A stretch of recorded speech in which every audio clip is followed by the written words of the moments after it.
Moi, c'est JMH Électricité. Alors là, vous voyez, je suis entre Béziers et Pézenas, sur l'aire de covoiturage de Servian.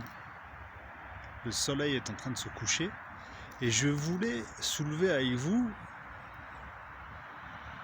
quelque chose qui me semble être une absurdité sur cette aire de covoiturage. Alors pour ça, je change la caméra et je vous reprends.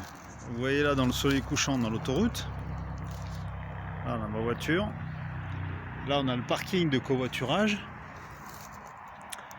la bretelle d'entrée de l'autoroute, et ici là au milieu, donc vous avez une borne de recharge Révéo, d'accord.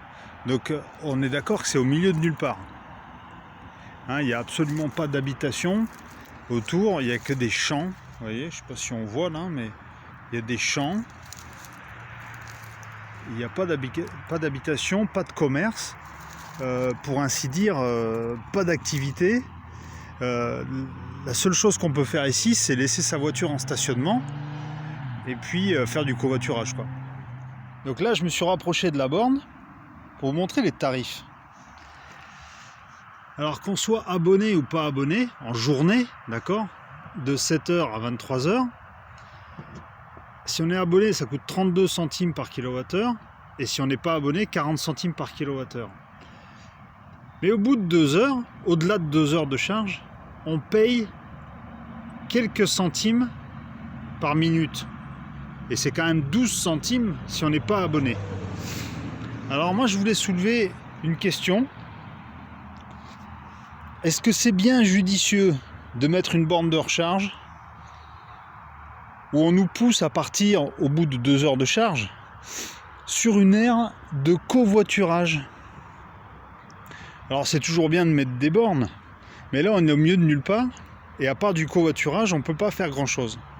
Et si vous voulez des aires de covoiturage comme celle-ci, isolées, où il n'y a que du covoiturage à faire, équipées de bornes de recharge lentes, hein, parce qu'en plus celle-là c'est une 22 kW maximum, où il faut rester quelques heures donc pour recharger correctement son véhicule. Eh bien, des bornes, des situations comme celle-là, il y en a beaucoup, j'en ai rencontré quelques-unes. Est-ce que ce serait pas un peu absurde? Voilà. À part faire du covoiturage et donc partir une demi-journée, une journée entière avec quelqu'un qui vous emmène, je vois pas ce qu'on peut faire d'autre sur ce genre de spot. Et donc je me dis, on va laisser sa voiture chargée, mais au bout de 2 heures, qu'est-ce qui se passe? On va payer un prix de fou. On va payer un prix de fou pour l'énergie prise. Voilà, donc, et puis de toute façon, la voiture sera assez rapidement chargée. Au bout de 2 heures, elle sera chargée. Donc je ne comprends pas la raison d'être de ces bornes sur ce genre d'endroit. Alors si vous savez, si vous comprenez, dites-le moi.